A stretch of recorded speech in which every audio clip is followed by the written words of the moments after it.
मान्य करता. इथला कोणताच माणूस असा मान्य करणार नाही असा नाही. आपण अन्नदाते आहोत.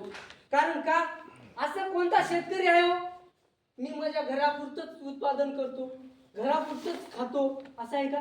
आपण उत्पादन भरमसाठ करतो आणि प्रत्येकाला देतो. इथं बसलेला शेतकरी आता बालूमुंडे आहे, नाही बा म्हणजे वांग्याचे 2 झाडं लावणार आहे, बाकीचं मी काय लावणार नाही असं म्हणतो का? आज त्यानं गाड्याने टरका कमीत कमी 20-20 कॅरेट देते, म्हणजे ते अन्नदाता झाला ना.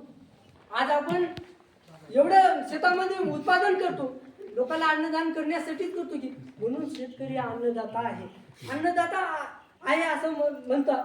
पण तुम्ही सांगा, एक सांगा, आज सांगा तुम्ही अन्नदान करताना पण त्या शेतकऱ्याची अवस्था काय हो?